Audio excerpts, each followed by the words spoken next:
My producer said that he has to check it before we can okay it. Check it before we wreck it. Yeah. I'm so popular. It's just so... My beautiful co-host. All right. So this is going to be a lot of fun. Go ahead and adjust that so it sits right in front of your mouth. Just whatever. Oh, no. Don't turn it like that. You want it's not this part. You want the face that's facing you. No. Here. Don't Sorry. spin things. Here, I'll get it. So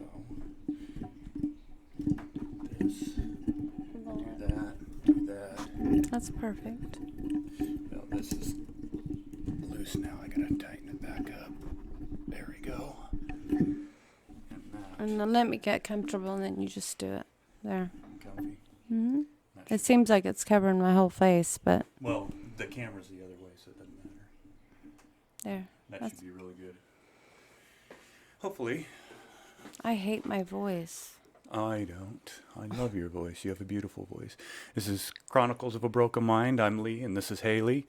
No better way to start it than just start talking. The one thing that I've been doing recently is we've had COVID for 19 days.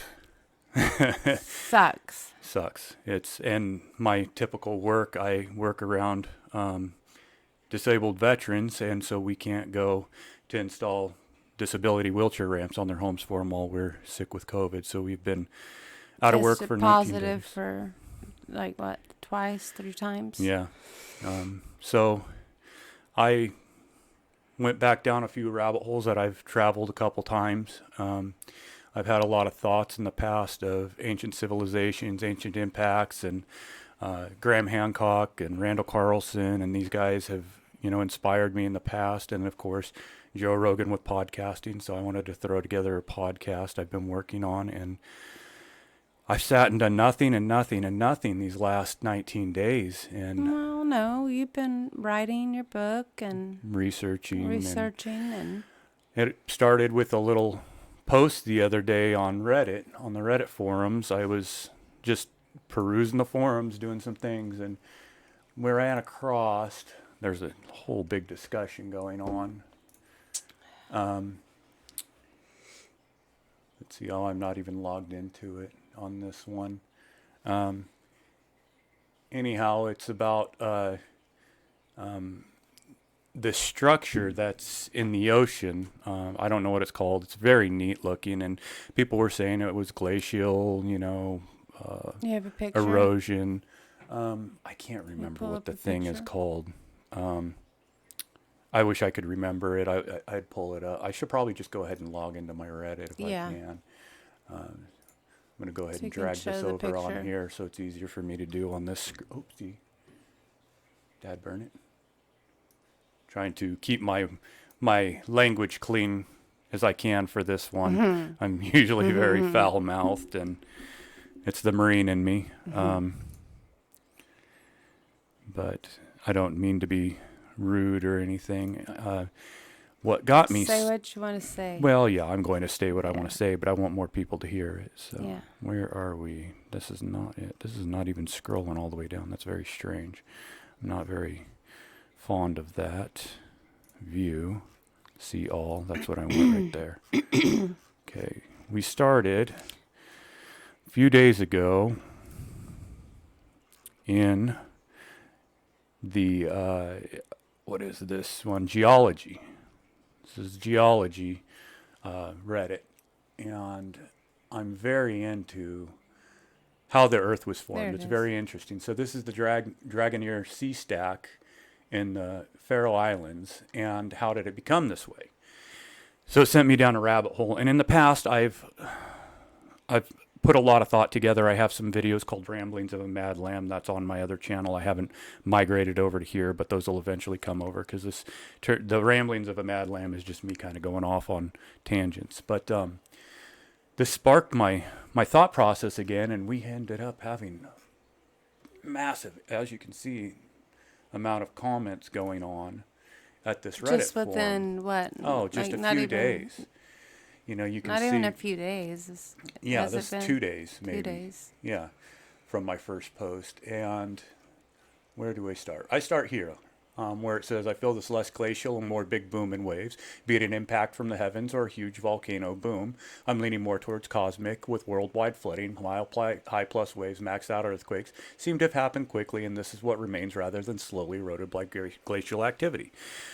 Because my thought process on that has to do everything with the theories I have, the hypothesis that I'm formulating on the impacts in ancient history. We know that the world was formed through literally coalescence, through gravity, through the Earth picking up crap as it travels on its orbit around our galaxy and around our sun. And things form into circular objects in space. That's why we have spherical moons, spherical suns, spherical planets. That's just typically what happens. That's just the nature So you of don't things. believe it was just erosion and it just Well, happened? types of erosion, yes, but I think it was much faster than a slow erosion. Because there doesn't seem to be anything around it, you know? And yeah, I Right. mean, stuff gets carried away with waves and all that, but there's nothing. I mean, there's Right. other islands that are nearby, but where's the stuff? Right. You know, it's gone. It seems to have It's. been removed very quickly and completely. Do you know the size of it? Like how tall? How No, I don't. the dimensions of it? But it's huge. Yeah. It's a massive structure.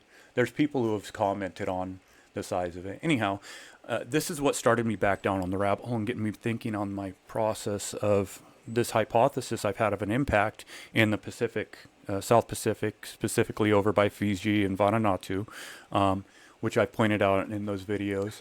Let me go ahead and pull up Google Earth to kind of, Turn this off. Sorry. well, actually, I could just go ahead and go with my horrible pictures. Oh, I've got maybe this one has to do with it. Let's check. So I made a post. Yes, it's gotten some very, very positive reviews and positive insight, and a lot of people thinking. And if you look at just the shape of Fiji, Vanuatu areas, and the Solomon Islands, you have what seems to be spiraling of Earth, large amounts moving all at once. Because this when you have long lines, that's indicative of things happening all at once. This isn't Right. a slow process happening slowly. This is one big event caused this, and then when you look, if you imagine this is a massive impact and you head just east of that, you see this smashing of the coastlines all along the west coast of the Americas. And you have giant scars just south of the Gulf. Here's the Yucatan. Right in here is where the Chicxulub crater would be, the dinosaur killer from 65 million years ago, which means that this event that caused this happened after 65 million years. Because if Chicxulub's gone and Yeah. this isn't, one would surmise.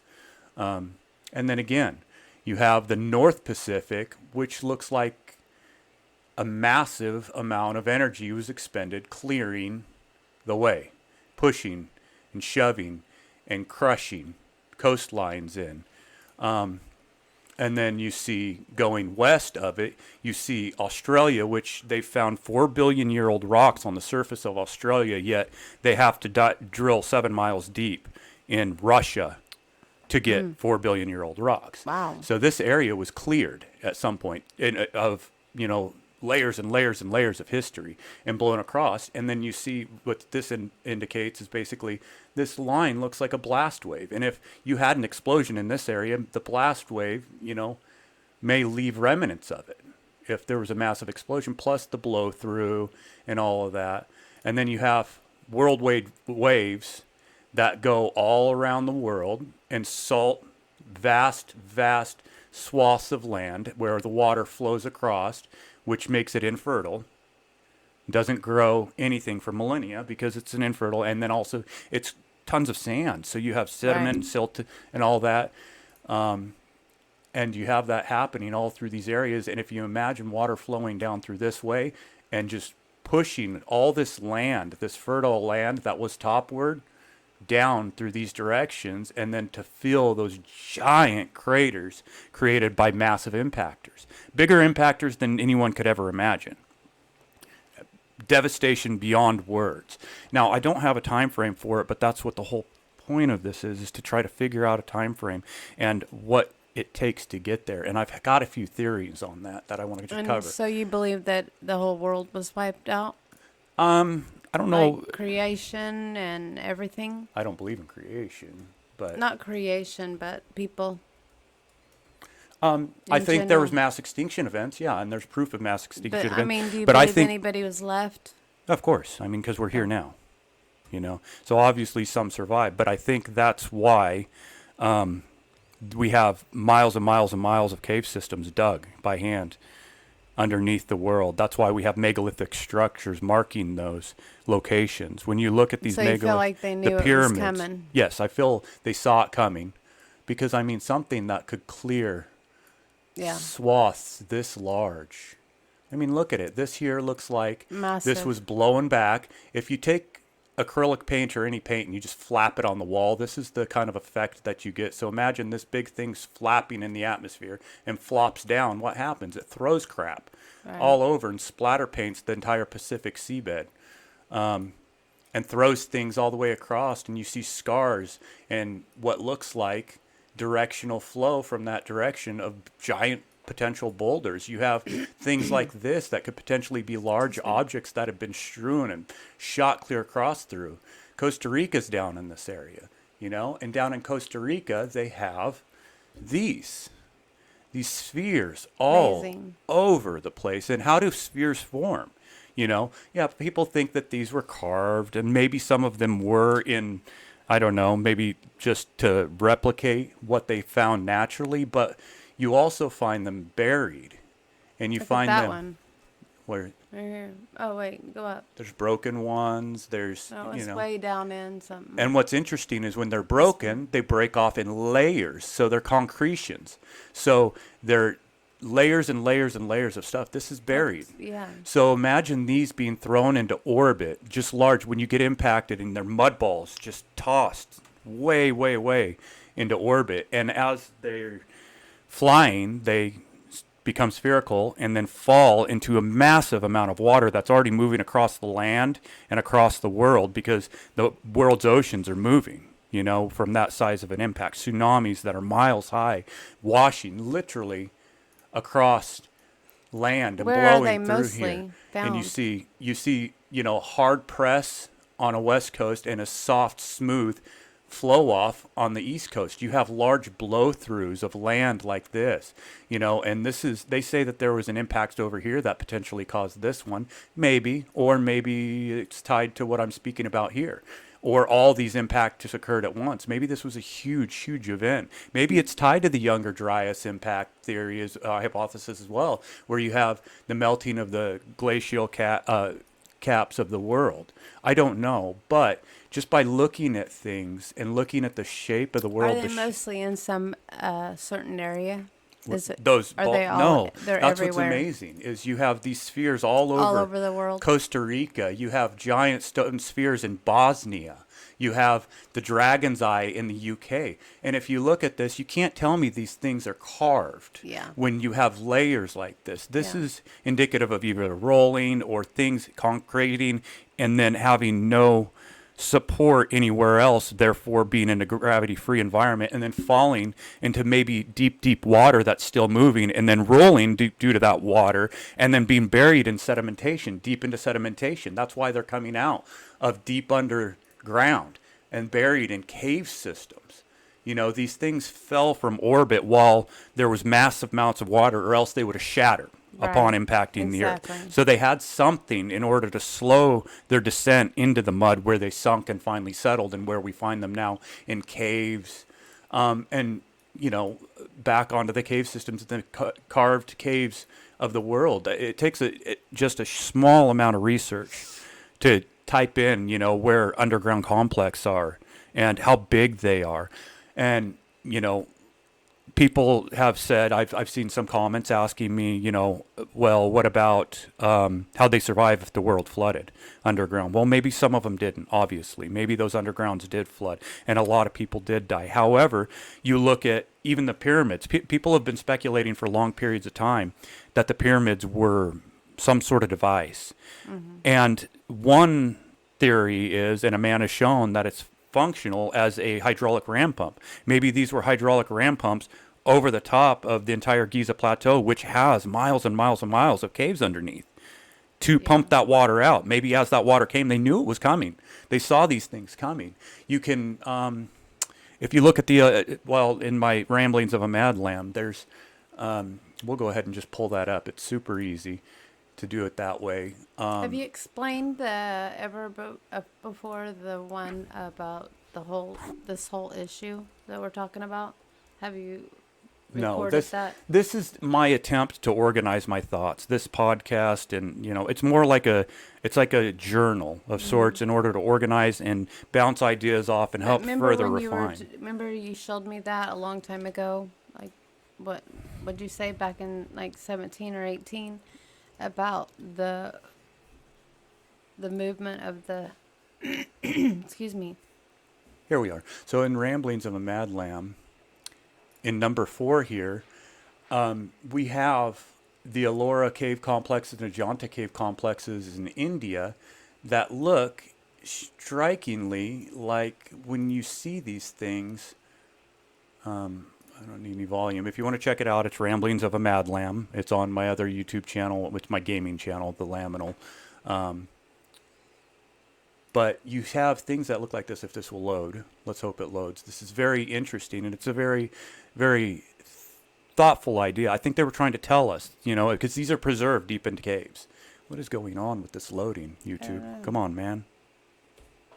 Let's do something. Something other than twist and twist and twist. There we are. Okay, so if you look here, let's go back a little bit. That is the Trinity explosion there. That's what a nuclear explosion looks like. Why am I having such issues with internet connection and slow? I apologize for this. I was on such a good ramble here. Let's see, this is a good spot right there, if I can get the stinking thing to load properly. I apologize for the delay. Interwebs are being less than... Why in the world am I not getting my mouse back over on this screen? That's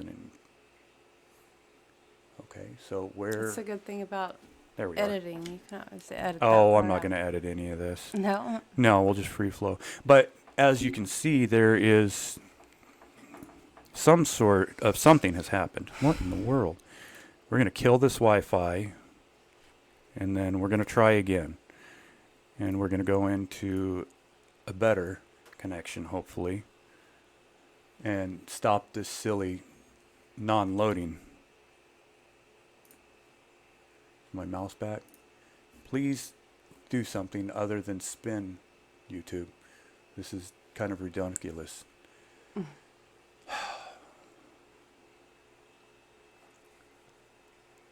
Please hold for that looks like things. your light you made. Oh, the big copper ball he has there. Okay.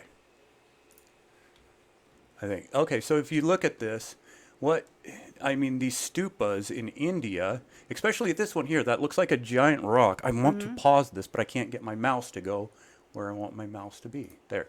Okay, so look at, you have what looks like a massive rock object with what looks like potential blast waves coming out, and underneath what looks like some sort of explosion, an impact or something. Maybe this temple, upside down temple, whatever signifies the weight of it, the power, what it has, how big this thing was. Maybe it signifies how many megatons or whatever their measurement was in the day. I don't know. I'm not saying that this is truth, but it's an interesting thing to look at that's buried deep inside cave systems in India, the Allura and the Ajanta cave systems. And again, when you look and you see these things, it shows things underneath it, which take as signifying men went underground. Boom, look at that. That is a Trinity explosion. That's a nuclear explosion. Maybe they're telling us what happened. Right. And maybe this has all been misinterpreted in the past. Maybe. It's not too far-fetched. Anyways, that's Ramblings of a Mad Lamb. There's 4 of them. Worth checking out. I do ramble, but it is a very interesting thing. And those are, in India, right across over in here, this area right here in India, the Allura, Ajanta area, And somewhere. where did that explosion happen? Where I think the explosion occurred was here in Fiji. Oh my goodness, this isn't going to work. Whoops, we don't want that. We want... I need a clean map without clouds and stuff. So you have Fiji, Right. you have Vanuatu, and you have the Solomon Islands. But not only that, the deepest part of all the oceans in all the ocean is right here. This is the Marinara Trench. Deepest part of the ocean. And this all looks blown back on this side. Remember how I said everything looked pushed back on the west coast, and then you have an east coast that looks pushed back. However, if this is pushing back and this is flowing through, and just by looking at the landscape here, does it not look like all at once a whole bunch of dirt and stuff moved all at once to form this? This used to be maybe up here, over here. This is the Himalayas, the highest peaks in the world, the Everest and all that, and there are sea life bones and like all of that. There's fossils from seabed, and how did it not get there if not sea was there? Right. Even the shape of the entire Himalayas looks like if there was tons of water pushing. Imagine the world's oceans flowing over, how much pressure that would be, and impacting from this side as well. Boom, boom, Right. contacting each other, and then the flow throughs here, and you have an enormous crack that you can follow around the world. This crack goes all around the world, and if you have such a long, one line, all connected. Why is it all connected? Why would it just... That seems to be indicative of something happening all at once. An impact. Yes, an impact. So things happening all at once. And look how long that line is. I mean, that's huge. Huge. It goes the full mid-Atlantic ridge. It comes all the way down through here. Comes all the way down and through. It goes up. It splits and parts the Red Sea. It also splits off and it heads south down through this area, down below. And, I mean... You have what looks like blast wave propagation coming directly from the direction of where I think this thing smashed us, and it just cleared a vast And breadth. there's no history of anything wrote down about any of this. Well, there are stories of past floods that are in every culture, every, continent across the world. And that just tells you that if it is everywhere, it happened everywhere. And in order to happen everywhere, you have to have something so devastatingly cataclysmic, Right. And imagine just getting smashed here and all the mud and muck and everything that's thrown into orbit. And as it flies through orbit, what does it do? Excuse me. Where does it go? What does it form? But spheres. And that there's so many. There are so many. Look at them. Yeah. How are they formed? And that maybe they're formed a different way. And I'm just saying this is a theory. But does it not make sense that it could have been blasted into orbit from a massive impact, creating these spheres? These strange, look at them. That one cracked in half, I mean, it's very interesting, to say the least. And it's compelling to me. There's one broken half, and it's a concretion. It's that sandstone, it looks like. I can't be for certain. But I'd love to travel to these sites, and I would love to find some that are buried. And then what we could do in order to help test a date of this is these things could have fallen on top of carbon materials. And something directly underneath them, if we have something that's touching that stone that you could scrape off that was carbon-based, maybe you can get a date of when this occurred, when these were formed. you know? And again, looking at just the West Coast here, what do you see? You see pressure and crushing. And what do you have? You have large ridges and mountains along this side, huge mountains. Yeah. Peru and Tiwanaku. And not only that, but you have great salt lakes that exist up in these areas. You have Lake Titicaca, which is a great salt lake up in the mountains, on the Right. other side of mountains. How is this much salt, in one area? And why is there nothing growing in these areas if it wasn't? We all know salt the earth, salt the earth, salt the earth. And what do they do in order to kill the land so it cannot produce? That amount of salt, I mean, look at what you end up with. Look at what you have. You have flow. You can see Yeah. flow, and this is churned up, turned up, and twisted up. And this has basically been tilled up and turned around and made very, very fertile through the flow and the explosion, and the burning, because all that carbon material and the burning would fertilize, from the explosions. And then you have the same thing. You have mountain ranges, you have ridges, you have, the freaking Rocky Mountains. You Right. have mountain ranges all along where this area looks to have been smashed and pushed. You also have a lot of volcanic activity in these areas. That's called the Pacific Ring of Fire for a reason, because there's volcanoes all around there. Right. And how better to make a volcano than cause massive amounts of pressure in the earth to cause it to spew forth elsewhere? You have Hawaii, which is a chain of islands that is formed from volcanic activity pushing up, pushing up, pushing up, pushing up. Well, you have large amounts of pressure. Maybe it's created such an impact, it pushed and caused that magma and everything to force up. And this is the mechanisms that caused these things to form. But some of this stuff doesn't look like volcanic activity. This looks like shit's been just strewn and thrown and landed here. That's a basis of this theory, and it's something that I want to study. It's something I want to go do. And the more I've sat around on my ass having COVID, not being able to Excuse me. do anything, has sparked my interest in this again. And it all started with just a little Reddit post and playing around on Reddit and talking with some people, and it seems to have some validity to it. I would love for somebody Well, like of course, it looks just like that's what happened. It's very obvious. well, visually, I mean, if you can just expand your imagination a little bit, Be yeah, open-minded. and open-minded. The Pacific Ocean is the largest crater in the world.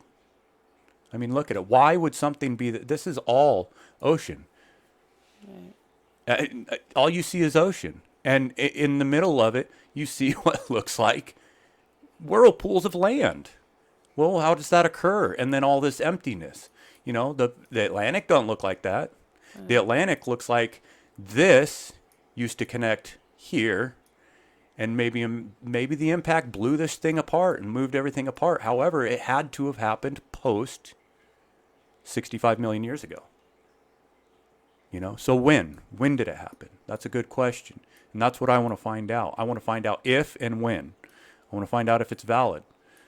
And the only You way have to to do look that up is the research. well, yeah, you have to look up what the biggest Look at these. This is Bosnia. catastrophe.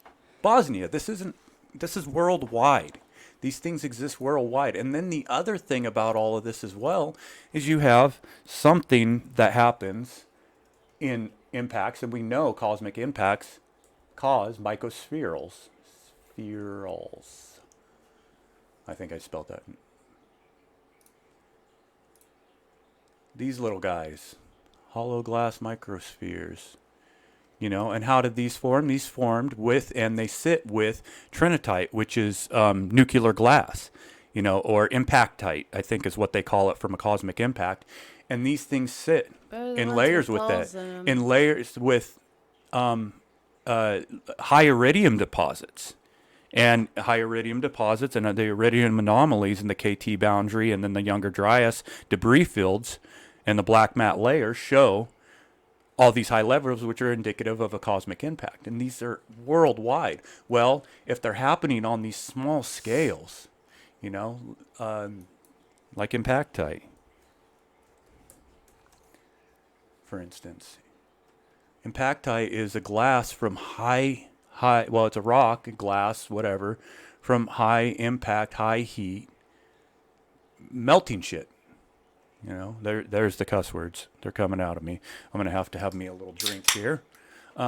But weigh in. You're doing I mean, okay. give us some comments and let me know some feedback on this. Let me know what you guys think of this hypothesis that I've been formulating. I started thinking about this, probably 17, 18. 2017, 2018. So I put a lot of thought into this, and I shelve it a lot because my mind gets so wrapped into it, I can't focus. And sometimes when you get too pulled into something, you start looking too closely at other things that draw you away from the true purpose and what you're trying to do. So shelving it and allowing your mind to relax and not think about it for periods of time, maybe it helps me at least become more refined in my thinking. And then putting together trinitite. So this is trinitite. This is impact glass. This happens during nuclear bomb tests. This happens during cosmic impacts, and it's found, again, in the black matte layers, which are all over the world. You look at, let's look at KT boundary.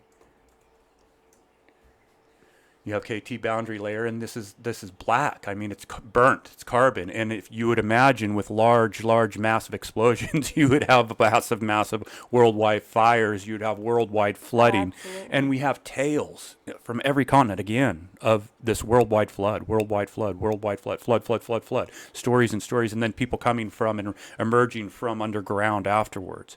So That's the only way they probably could survive. That's why you're either going to space or you're going underground. Or, you know, yeah. And why again build such big, gigantic? Look at structures. Look at the Great Pyramid. You know, Great Pyramid. What about right here? Is that all of it? Like, yeah, those are all the layers. That black. It's a KT bound. It's literally a layer in the earth that exists for thousands upon thousands of square miles. You know, and you have the Great Pyramid. When you look at the Great Pyramid, look at this. Imagine now, just for half a minute, water flowing through, massive waves flowing through. What would happen? It would knock off that white stone, you know, beautiful finish that they said it had. And I believe, I'm not sure, we're going to go ahead and do a Great Pyramid fossils of shells. I believe there's shell fossils on Giza Plateau, shows these fossils. And I believe they're found up on the pyramid. So how did they get up there if not large amounts of water, you know, flowing and blowing across, you know, and how did they even get in there? Well, I don't think the pyramids were used as anything other than a tool. These are literally... You don't believe they were inside? No, I believe they were used to protect maybe entrances to the underground cities that they created. That's what I mean. And then they were actually... Well, one guy, like I said, this is not my research. I haven't looked into it. I've looked into it, but I haven't done a deep dive into it. But there's a guy who has shown that the shape of what's underneath the Great Pyramid and the shape of the Great Pyramid could make it function as a hydraulic ram pump, which means just as water comes in, it automatically, the hydraulic pressure causes it to pump out. Maybe this is how they kept the water out from underneath and kept themselves safe. You know, the stories of the Ark, you know, and bringing two animals and all the seeds and everything, you'd imagine with a worldwide flood, you would have to save food, you know, seeds, you'd have to save animals for eating, and maybe that's what it is. They moved these things underground, and that's the story of the Ark. Not a boat. Right. But giant megalithic structures to protect from the incoming devastation. You look at, because these are devastated. These are destroyed. These are ripped apart. You know, you have all the pyramids have damage to them. None of them are in great condition, and they are all over the world. All over the world. And they seem like a good shape to hold up under wave pressure, you know, real thick at the bottom and then thin towards the top, have sharp edges in order to, you know, not too much of flat surfaces in order to help with the flow of water around them.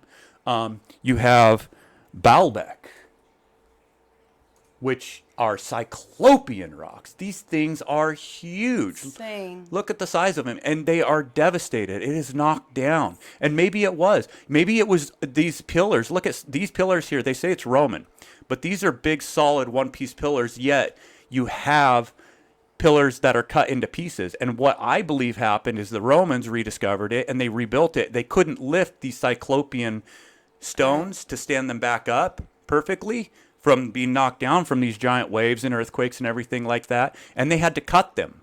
They had to cut them into pieces and restack them into pillars. And that's why you see the pillars looking the way that they do and restanding. The Romans just tried to redo it. And, we all know the game telephone, where you whisper something into somebody's ears. Now imagine that over time.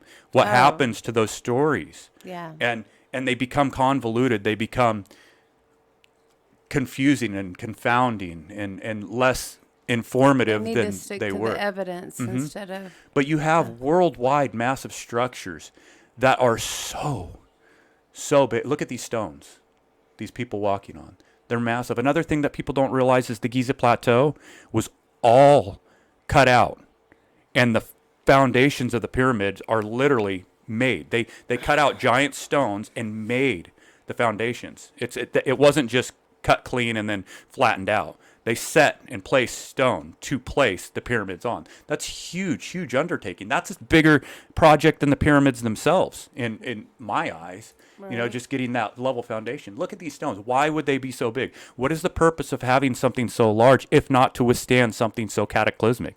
You have Machu Picchu up in the mountains, high in the mountains. Why is it high in the mountains? And it has vast amounts of devastation, large amounts of earthquakes. The amount of energy taken to knock down some of these stones.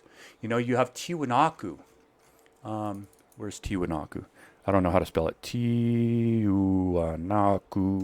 I'm just spitballing. You got it. It was a W. But, look at these. And the polygonal stones and the way they're cut and the way they're put together in order to withstand. And they're still standing. Some of it is still standing. Yeah, I believe they've been restacked through history. I think there was massive amounts of devastation from what happened, but some of it stood and withstood. But the amount of devastation is just mind-boggling. These weren't just people coming in and taking them apart. Right. These are destroyed. There are broken blocks of stone that are ginormous blocks of stone.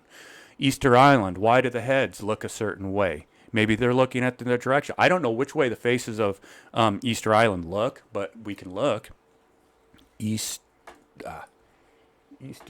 Island. Which way do these guys look? Are they looking in the direction that I think that the impact came from? Maybe they're looking at it. Go back. Go back. Go back. Right here. Uh-huh. Wow, they built their bodies under. Well, yeah, and they are. That's what people don't realize is these things have been dug out. These were buried. How'd they become buried? If not large amounts of sedimentation and from large amounts of waves and water and things blowing it apart. I think these megalithic structures and the carvings and things around the world are trying to tell us what has happened. It's a story. They saw it coming. They knew it was coming. They knew it was cataclysmic. Are you doing okay? And take a break. You need to take a break? Okay. I'm sorry. Is that well, okay? yes, of Can course. you stop Oh, of course. This is a COVID coronavirus podcast brought to you by me. This is all funded by me currently. God, I would love to have some.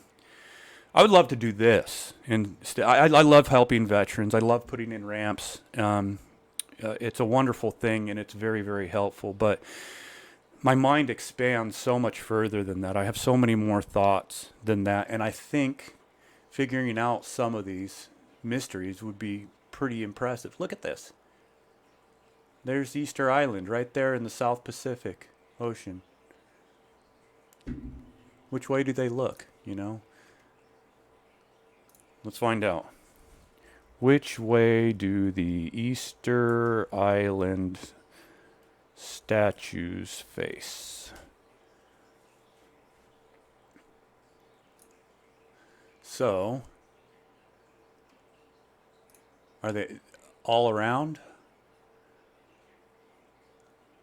Okay, so where's a compass. Where's the rose? We'll just go like this. What direction do the Easter Island heads face? It is coming from within the island, not by the sea. Moai face inwards to protect the community. Okay, so are they all around looking in? I don't know. I mean, maybe I'm reaching here on Easter Island. However, these megalithic cultures, there is just so many megalithic cultures that are devastated. Pumapunko.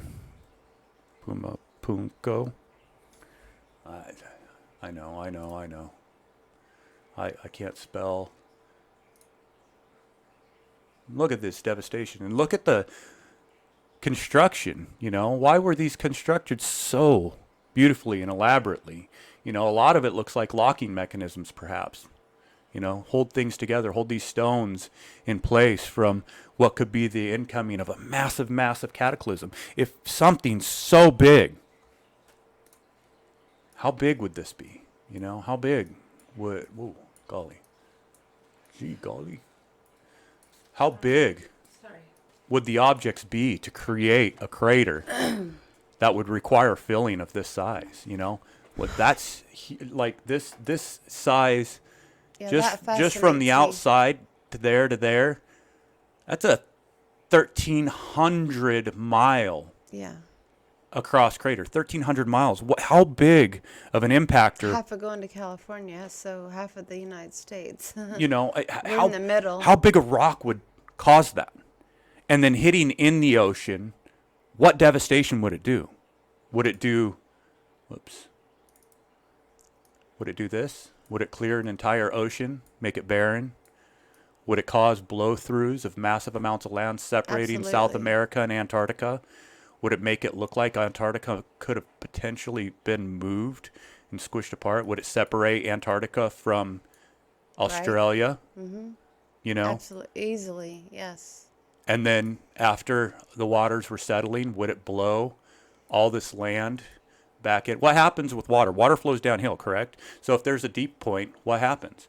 All the water and all the sedimentation, all of it falls to refill. And when you have a giant hole, what happens when water goes to it? Goes around. Goes around and around and around and around in a whirlpool. And it spins. And no telling how big it was. There's no telling. And that's what I would like to know. It must have been how massive. Big. Massive. And how fast. If on average we see things moving about 60,000 to 65,000 miles per hour, those are typical impactor speeds. I think the Tunguska event was 65,000 miles an hour, and it was the size of a bus. And all that did is blew up in the atmosphere. And it was 10 megatons. 10 megatons. That just from a school bus sized rock. What's this? Bigger. What is this? And what are ancient cultures trying to tell us? Why do we have such devastation on these monolithic, megalithic sites, these huge stones? Why? And how do we have so many of these stones? Look at this. I mean, just that blow through. Just, yep. And then it ends. There's no telling what could have been connected. I think it changed the shape of the world, you know, and the problem is there is already an established way the world was, oh, no, we had Pangea and it was at this time frame. Are we sure though? Like if an event like this happened within just, let's say the last 130,000 years, okay? If an event like this happened within the last 130,000 years, because we know we had human populations within the last 300,000 years, I mean, wouldn't it mix up everything with giant waves moving across the world? Wouldn't it stir up layers of the land and maybe make it confuse the ages, the ancient ages, and maybe just completely mix everything up, and our timelines are wrong?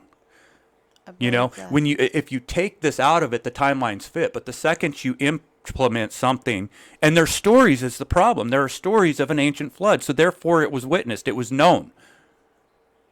Because you don't have animals telling you that, hey, back in the day there was a flood. Right. No, you have people who witnessed an event. How did they tell the stories of those events? If not carving them into stone, if not putting them deep within caves, if not putting them on tablets and burying them. that we have right now. Yeah, look at the text, the Sumerian texts. Look at Göbekli Tepe, as we know, 12,000 years old, and they say was intentionally buried. Was it intentionally buried, or was it flooded? Is that sedimentation from tons of water? Because it's in Turkey. Göbekli Tepe is. I don't think it was on purpose. I think it no, just happened. Well, they say that Göbekli Tepe was buried on purpose. Göbekli. Oh. Yeah. Tepe. I'm sorry.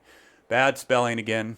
So we have Göbekli Tepe here in Turkey. Well, what do we have? We have right in the path of massive amounts of flows of water and flood mist. The biblical flood myth. Well, not the original. The biblical. Yeah. The biblical flood myth you have from this area. So if that happened, and it fits a timeline with Plato's Atlantis and the disappearance of Atlantis. Right.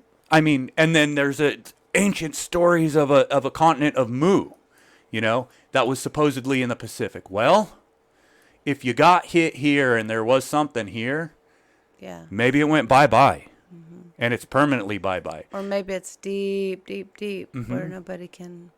Well, I think it would have been washed away with massive amounts of, blast wave. Just imagine okay, so you have something that creates a 1,300-mile crater. A school bus was 10 miles is what it is. 1,300. 1,300 miles. Well, if you just take from here to here and extrapolate, that used to be a hole. If that used to be a hole, 1,300-mile hole in the planet. Okay? So it's much bigger than that. Yeah, well, I think there's multiple impacts. That's why you see multiple different, circular patterns. I think we were hit tons of times. I mean, the Earth started after a star exploded, right? Mm-hmm. And spread its guts across the galaxy. And eventually gravity coalesced and things came together to form our solar system. And during that time, rocks and shit and everything that exists here on Earth fell from space to exist here on Earth and created the large sphere of the Earth that you see here. So, and there could have been more land. We're constantly getting hit, And again, back to the school bus size 10 megaton explosion. Now, how big and how many megatons, gigatons, teratons would this have been? How big of an explosion? It could wipe a continent off the face of the world. And if Mu existed, which the stories say a continent existed, continent of Mu, no longer, we can't find it.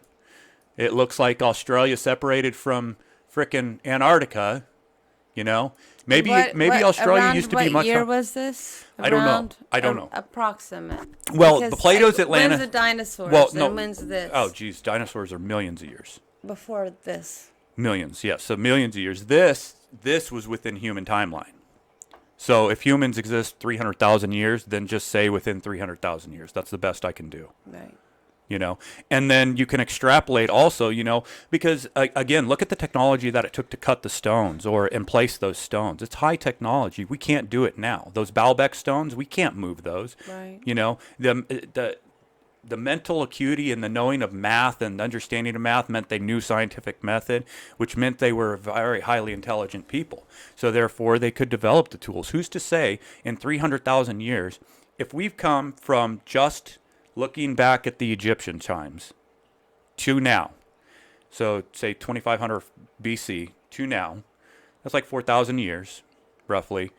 How many 4,000 years is there in 300,000 years? How many times could we have been wiped out and had 4,000 years to recover and come to at least this level of technology, maybe a higher level of technology? Who knows? But evidence exists here on this planet. In the cutting of the stone, you can see cut rates that are higher than we can achieve in granite. In Egypt, in Tiwanaku and Pumapunku, in some of these giant stones. You see overcuts in stones, which you don't, when you're carving by hand, you don't carve overcuts because it takes too long just to cut in general. Right. So you're not going to do that on purpose. Mm-hmm. It's an accidental, which means something cut very fast, very easily to make those stones. And we don't know how it's done. I'm just saying, 300,000 years is a long damn time. Yeah. And I'm not saying this happened 300,000 years. I'm not saying it happened 12,800 years ago during the time of Plato and Atlantis, but it fits a timeline. Right. There's stories of Plato to Solon and all of that went through Egypt to be told down through time. And they say it's allegories or whatever and just a story. But is it? Why tell the stories? Why hide things deep within cave systems? Why put things and seal things in jars up high on cliff faces? Right. If not to keep it away from something. It's not from encroaching tribes trying to attack. It's from a giant catastrophe. Yeah. And that's, I don't even know what to call this hypothesis. This is something that I need to think on. I need to come up with the Fiji Vanuatu impact hypothesis. Maybe that's what I'll call it. But I think there's some credibility here. I think there's something that's worth looking at. And I think that people have too much hubris to think that they're already right and have all the answers. Yeah. Because the more we discover, the more we know we don't know. Right. I've opened 2 drinks and haven't taken a sip. So I'm going to take this down to the head. Go for that. Cheers. Sorry, I emptied it. That's all right. Rude. It's all right. So, tell me what you think about this, people. I love this because I can bounce ideas off of Haley and she can throw some things back at me, my beautiful love. We've been together nearly 10 years now. And frankly, best 10 years of my life. Best 10 years of my life. I would love to travel the world with her. I would love to go explore these things. And if this is a vehicle to get us to go do that, like I said, I love installing ramps for disabled veterans. It is a wonderful, wonderful occupation, and it helps people greatly. Yeah, but to leave behind your mind is, it's not leaving your behind. mind's too big for that. Well, thank you. But I think I want to leave behind a legacy. I want to leave behind something that matters, something that changes the world for the better. And I believe that truth. Truth, potential truth. I'm not saying it's truth. I'm not saying it's fact. I'm saying look at it, and I want to explore it. Check it out. I want to get in touch with the Randall Carlsons and the Graham Hancocks and the people who have spent years and decades in this, because I haven't spent decades. I'm learning. But I want to do more. All your comments. All your comments, please. Just no matter what they are. No matter what, positive, negative, it doesn't matter. Criticism is criticism, and you know what? It's bouncing ideas. People learn from. Yes, I take it in that. I take it in stride. I want to learn. I want to know, is this something? How are these formed? Yeah, look at that again right there. Oh, yeah, that's what I wanted to go look at again. I wanted to point that out and make a little comment about that. When you look at this, I apologize. I am very sick, and if I have to get up again. Yeah, this COVID has been. We're 19 days in, and still testing positive. I feel pretty good. I'm a little stuffed up. I got headache, here and there. I do have a little bit of a cough here and there, and then the Hershey squirts. Oh, baby. I'm sorry. Baby. But that was a nice way I could describe it. But look at, how do you get things like this? So you have what is a 86-mile wide gap that stretches for, let's go for a new, I don't want to copy, done. Start new. Stretches at least from here to here. So that's 817 miles of something pushing and cutting and destroying and putting a scar in this earth. And then, oh my goodness, what could possibly lie underneath all this crap? Boom, maybe, did it stop here? Is this thing still here? Whatever carved this, is it there? And this is the land that settled on top of it? What happens when you go down? What is this area? Let's not do clean. Let's do some exploration. Is this Dominican Republic, Puerto Rico, Cuba? So this is so Costa Rica is down here where all those little balls are. Mm-hmm. Well, balls, maybe. I don't know. I don't know who the heck that is, but they are ignored because I am in the middle of having a wonderful time extrapolating and thinking further and expanding the idea. Where is the Bermuda Triangle? Bermuda Triangle. Is This is compared to Bermuda. this? I believe this Right is there? Bermuda. Yeah, let's make sure. And what about the what is it? The black coal? Yeah, there's Bermuda. Could Bermuda, which is part of the Bermuda Triangle, potentially have high magnetic or high energy items or high iridium or high rare earth elements that throw off, navigation systems of planes and things like that, which is why it creates this weird situation? What is Bermuda? Is Bermuda maybe a chunk of something that blew across, boom, boom, boom, boom, or maybe a chunk from the impact, boom, chunk blows off? I mean, a 10 megaton explosion is huge, but say a 10 gigaton, say that's, I don't know, just orders of magnitude higher, but how far would that launch something? And maybe it's Bermuda, boink. Maybe it's a high magnetic piece of something that was blown out of here. Maybe it's a high iron, high nickel, high something, whatever impacted here. Maybe that's why we have these strange anomalies over here. And again, smashed up coastlines, pushed in large mountain ridges. Imagine crushing, boom, something boom, makes mountains, and then nice soft flow, blowing the land across as the water flows across, and then smooths everything out, burns, refertilizes. You have mile-high ice caps down to Missouri, sometimes as deep as 2 miles thick in this area, which would protect a ton of land from massive amount of burning. And when it melts, creates even more flooding, which that flooding washes, and you get fresh water to help replenish and wash away the salt in order to create fertile land again. Since you don't have, because the U.S. is fairly fertile. Mm-hmm. So you have fresh water from melted ice caps in order to create this nice fertile land, which washes away the salt. Yet you have great inland salt areas. You have the great salt flats in the U.S. You have massive deserts. You have what looks like the Grand Canyon. My goodness. Well, yeah, in the Grand Canyon, they say that was carved over long periods of time. Was it? Or does it? Was a does huge explosion? Oh, maybe. Now, this is reaching, but I'm just throwing it out there. Maybe the Grand Canyon was a civilization that dug underground to survive the event, and the Grand Canyon collapsed. Right. Why not? They're finding caves in the Grand Canyon. Mm-hmm. They're finding carvings in the Grand Canyon. They have stories of peoples coming out from underground in those areas. So, I mean, I don't know. I don't know. What would we do? We would definitely find some kind of hiding. Boy, I would be calling Elon Musk. I'd be like, yo, is there a way we can live out there? Get under the, yeah. Can we use boring, Elon? Yeah. Let's dig some holes, buddy. Yeah. Where's the best spot? And that's the way that they're going to take. And the thing too, anybody in the president and all that. Where do they go? So here's another thing. Yeah, exactly. We have bunkers for presidential, and important people go underground. But just a thought that I lost. Holy moly! COVID strikes the brain too. Yeah, it tears you up.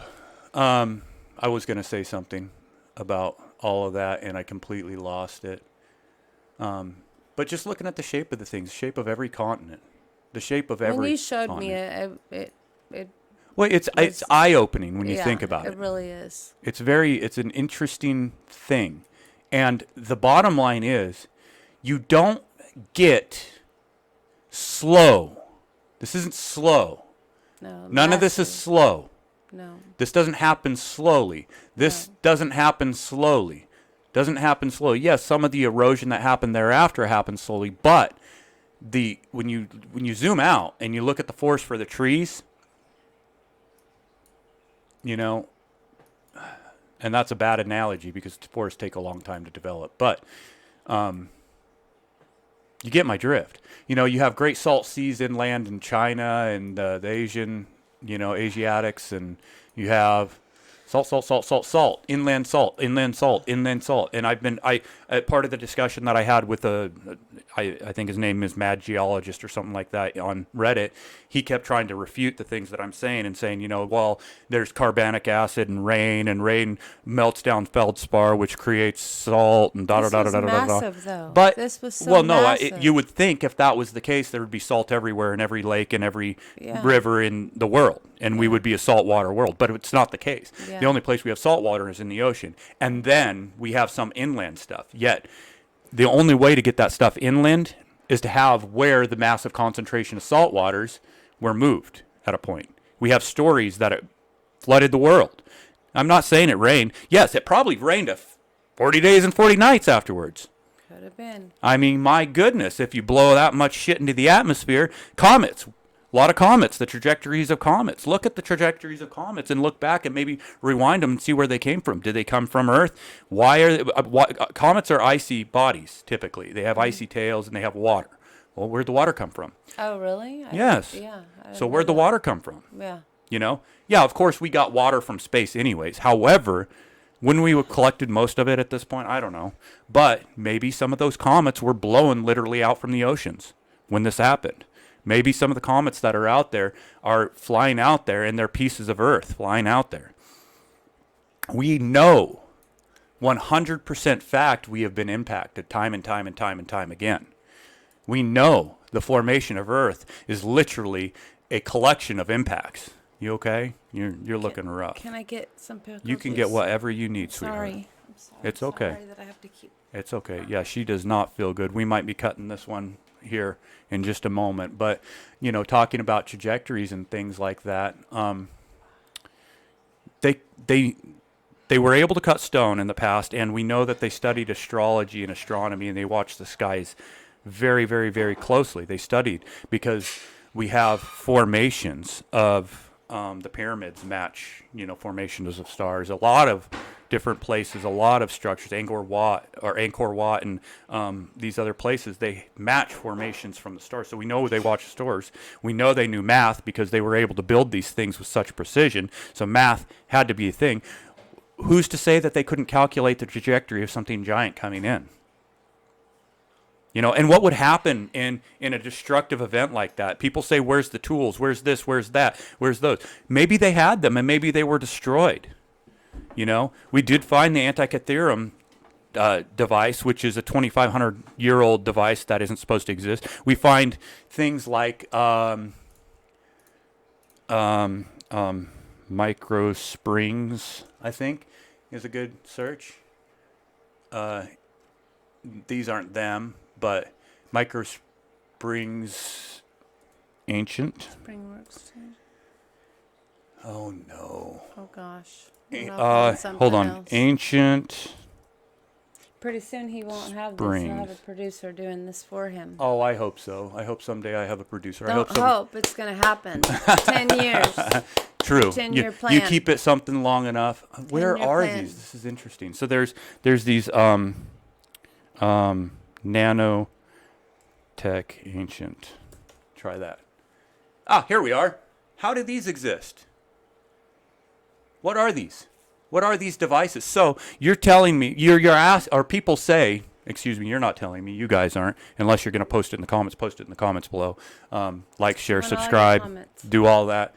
We're going to do a whole bunch of this. I'm going to dive deep, deep, deep. I'm going down the rabbit hole on this one. This is something I'm very passionate about and I'm very interested in. And if I can create something out of this and you guys can help me travel the world and study these things and find answers and maybe find true evidence, real, solid, verifiable evidence that this occurred. But people say, where's your evidence of ancient this and ancient that? Where's the technology? Well, why do these things exist? Right. Look at them. These are tiny, microscopic things. I hate this mouse. It sticks me in such a weird... These things, and how old? Ancient nanotechnology. Ancient. This is not... Oh, geez. I'm not a fan of that. Pinterest. I hate opening an app and logging in just to see crap. I want to just look at things. Look how tiny they are.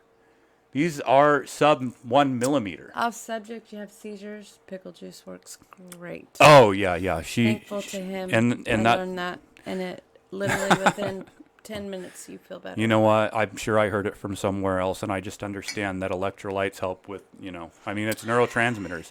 And if you're having neural flare-ups, getting the and then we well, we know that you had that stroke because of the lack of sodium, and, her sodium levels dropped at one point, and she had a stroke. It was awful and terrible, and the most terrifying experience for her and me. And we got her drinking pickle juice, and it helps stop seizures. It's amazing.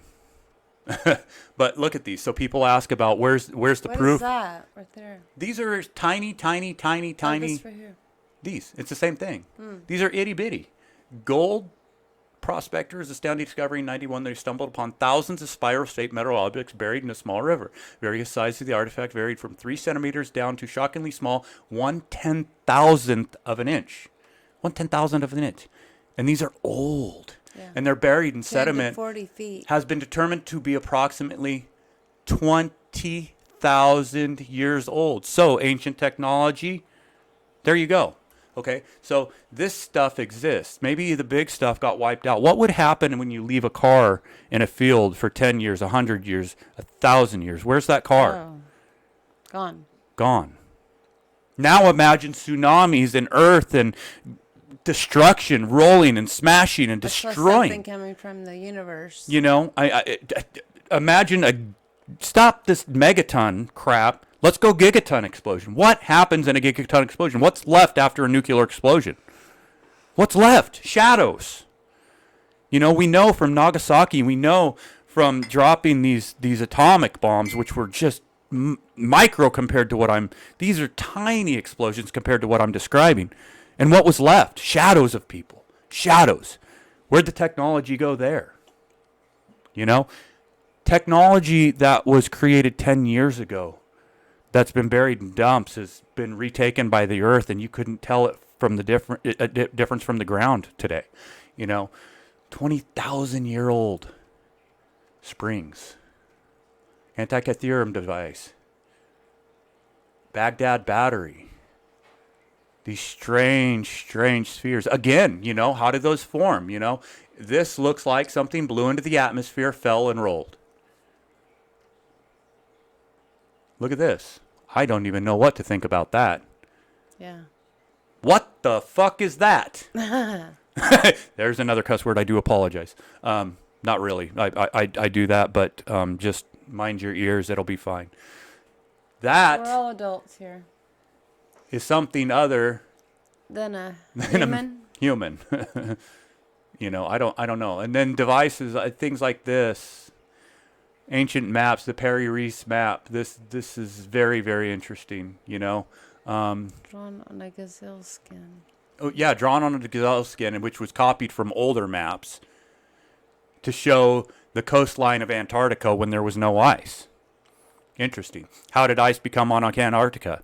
Look at here. There's more neat things like CO2 levels over 400,000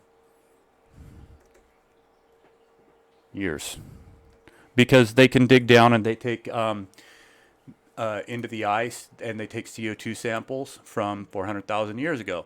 And what do we see? Carbon dioxide versus temperature, and you see these spikes. Now, what causes these? 40,000 years ago, 335,000 years ago, massive spike, higher than we've ever been.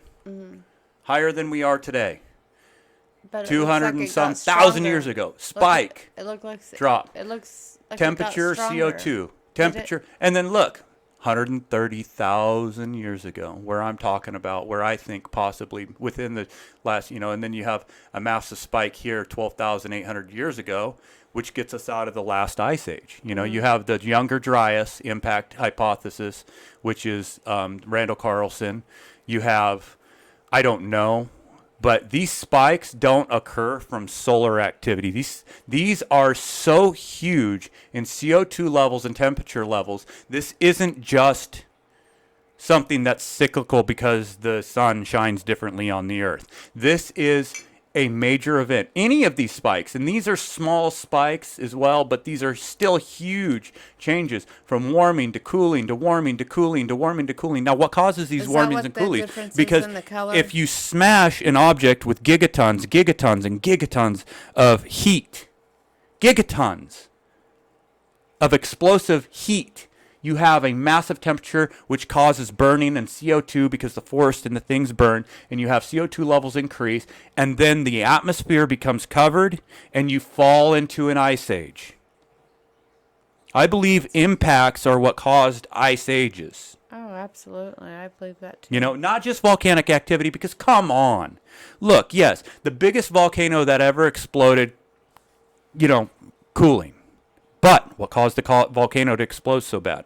What caused the mechanism to start that volcano in the first place? Just because there was pressure in the earth and it pushed up? What caused the pressure? What caused the breakage? There is miles and miles and miles and miles and miles of mantle. There's miles of crust. Do we know it's when so Hawaii deep. was made? What years? I'm sure they have ideas. I think the idea of history is wrong. I think the timelines are wrong. Just because if this happened, even if it happened 12,800 years ago or 130,000 years ago, the mixing of the layers of the strata from the literal explosion and the tsunamis and the water, and when you have that much water moving, miles and miles and miles of water moving across land at speeds that are just mind-boggling. Right. Speeds fast enough to pulverize stone to sand, to find silt. And it stirs up and stirs up and stirs up and stirs up. And what happens when you stir things up? You can't re-separate it. You can't distinguish timelines. Right. So I believe there's errors. And there's errors made because they're discounting the fact of cosmic impacts. Something we know 100% happens, has happened, and will continue to happen to this planet. We pass through the Taurid meteor stream every June and every November. Who's to say there weren't massive objects in there that we ran through? Massive objects that have done this. Who's to say? Anyone with any bit of logic can surmise that. You can pull that out of it and be like, well, this does happen. Instead of extrapolating and say, well, this could have happened. It could have been just a volcano. No. We know cosmic. It's 100% certainty that they happen. Yeah. It's 100% certainty. Volcanoes do explode, but do they explode to the level of this? Do they explode to the level of this? Do they explode to the level?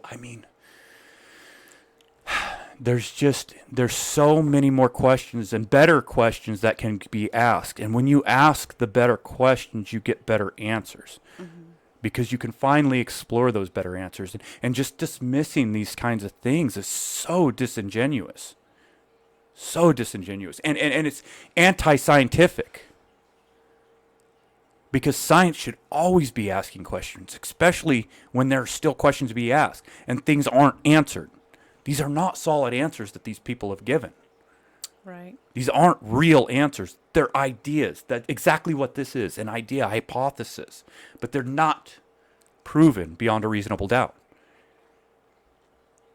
And do you know what it takes to prove beyond a reasonable doubt? A lot of evidence.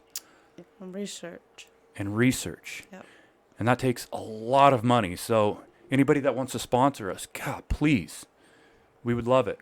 I would love to change my life and change the world for the better and maybe get some questions answered of our ancient history, our past, our real past. Right. Because we know it's wrong. There's so many people out there who question it right now. There's, there's Uncharted X, Ben. There's Jimmy Corsetti, Bright Insight. There's, even Joe Rogan goes nuts on this stuff. He loves it. Mm-hmm. It's such an inspiration, a hugely inspirational human being to ask those questions and be willing to listen and be open-minded about it. And that's what we need, is we need open-mindedness in order to answer these questions. So again, anybody, you want to contact me, contact me through YouTube. I don't know. You guys will figure it out. I'll put up a lot more links and things. I'll build this thing out. Give me some suggestions. How can I do better? What can we do? What can Haley and I do to improve this experience, to make it easier for everyone to understand, and we can gather this information properly? I'll I want to travel the world. I want to go to Costa Rica. I want to dig underneath one of these buried stones, you know, these, because when you look, some They're of these are still massive. buried, There's you know, and they're just unreal. excavating. And I would love to dig under one of these things that is deep, not And they one couldn't that's a be surface, because meteorites. yeah, that's basically what they're not Just meteorites. They've I Like don't think these are something that just were in space all the time.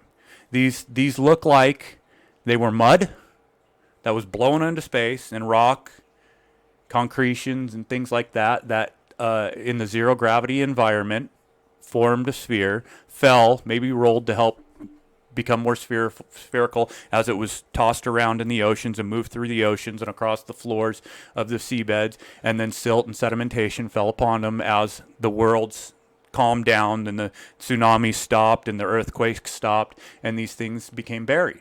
But they're in all sizes. Look, tiny little ones, micro ones, all the way up to gigantic. I know, but they're just so perfectly round And how, and that's my point. How is that? They are spherical. How? That's my question. How? Okay? People didn't carve that. Right. People didn't carve that.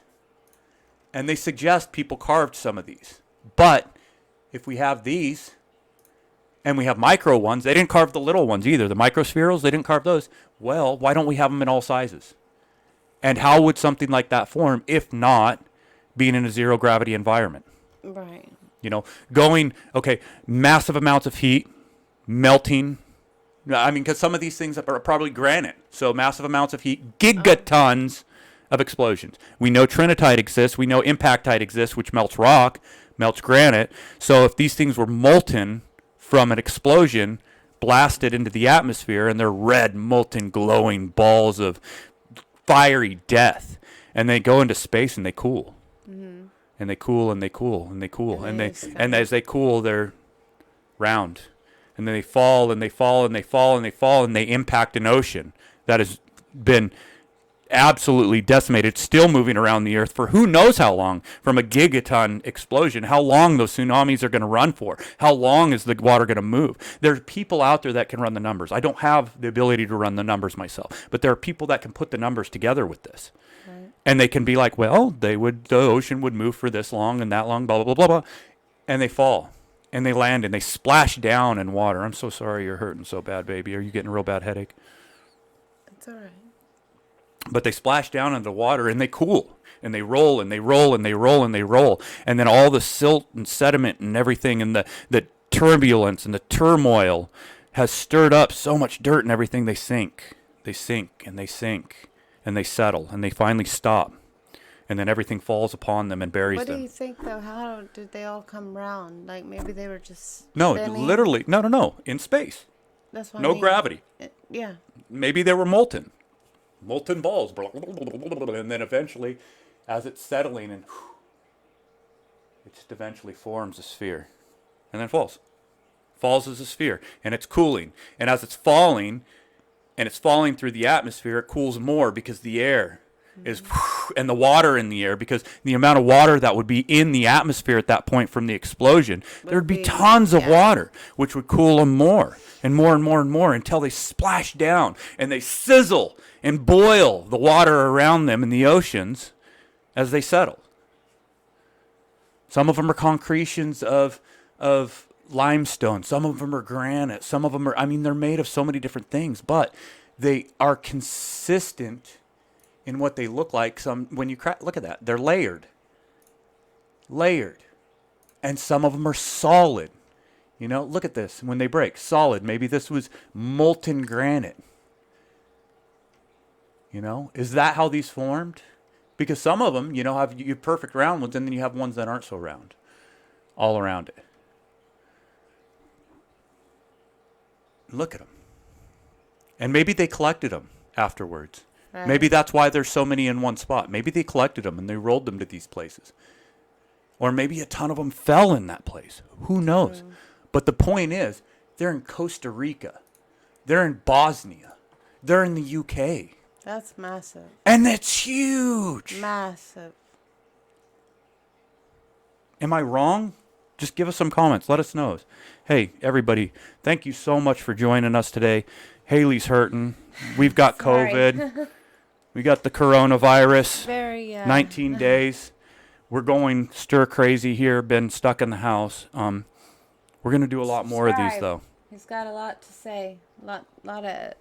She- Done a lot of research. She hears a lot, and I've been shy. I've been a very, very shy man in my past. Oh yeah. But I'm very comfortable doing this. I feel very comfortable talking to the camera and one-on-one. Now, if I was in front of a group of you, I'd piss my pants. But help us out. Okay. We would love it. I would love to dig deeper into this. Contact us if you know more. Yeah. Are you a geologist? Are you anything that anybody who has a profession? Are you a physicist even? I would love to talk to some physicists. Yeah. I would love to talk to people that can run numbers and properly. Contact us. Comment, please. We'd love to hear from you. It would mean the world. And if it means that we get to travel the world and we get to show you guys these things up close and personal, we'll do it. I'll buy more equipment, more cameras. I'll run tests. I'll do radiocarbon dating on things. You know, we'll find some of these rocks that we can get underneath these round spherical ones that are buried. Find some brand new one that's never been dug up.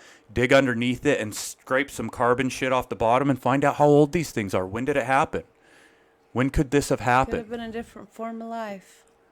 And that's another thing, the different forms of life that existed, the different types of humans that have existed. We know there are levels of humans that all existed all at once. We know Neanderthal ran with Homo sapien, Homo erectus, Homo floresiensis, Right. Denisovians, the Clovis culture, the elongated skulls of Peru and the Black Sea. You know, different beings of Homo sapien all existed at once. Are we the last?